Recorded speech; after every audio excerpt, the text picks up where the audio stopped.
जय शिवराय, जय शंभूराजे, जय जिजाऊ। तर आज आपण आलेलो आहेत ढवळेश्वर या ठिकाणी। ढवळेश्वर या ठिकाणी आल्यानंतर सर्वात पहिल्यांदा आपल्याला पाण्याचे जे टाक असतात ते पाण्याचे टाक दिसत आहेत। तर तुम्हाला पाण्याचे टाक दाखवतो। हे फार जुन्या पद्धतीने शिवकालीन आहे। ह्या भुयारामध्ये पाणी आहे। हे ढवळेश्वर मंदिर आहे। तर अशा पद्धतीने आम्ही जी झाडं लावल्यात त्याला झाडं लावल्याच्या नंतर पाणी घालण्यासाठी त्या टाकमधलं पाणी काढतो। या ठिकाणी आम्ही सर्वजण आहे, तुम्ही सर्वजण बघताय। तुम्हाला दाखवण्याचा एक छोटासा प्रयत्न आहे। तुम्हाला मंदिर पण दाखवत आहे। माझ्यासोबत बाप्पू आहे या ठिकाणी। मंदिर तुम्हाला दाखवण्याचा एक छोटासा प्रयत्न करतोय। ढवळेश्वर मंदिर आहे। ढवळेश्वर मंदिरात आल्याच्या नंतरनं हे जे मंदिर आहे हे प्राचीन काळातलं आहे। बरेच भाविक भक्त या ठिकाणी येतात। आल्याच्या नंतरनं प्रथम तर तुम्हाला नंदीचं दर्शन या ठिकाणी होतं। नंदीचं दर्शन झाल्याच्या नंतरनं आतमध्ये आपण गेल्याच्या नंतरनं अंधार आहे।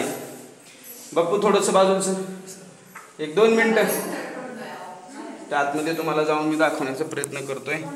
या ठिकाणी अशी शंभू महादेवाची पिंड देखील आहे। अशा पद्धतीने आता भाविक भक्त बरेच या ठिकाणी आलेले आहेत। प्रत्येक जण या ठिकाणी आल्यानंतर मनोभावे या ढवळेश्वर मंदिरात येतो, महादेवाची पूजा करतो। अंधार असल्या कारणाने दिसत नाही। तर बाहेरच्या बाजूचा परिसर तुम्हाला दाखवतो। आपण या ठिकाणी योद्धा चालक मालक संघटनेच्या वतीने भरपूर अशी झाडे या ठिकाणी लावलेली आहेत। हा उपक्रम असाच वर्षानुवर्षे चालू ठेवणार आहोत।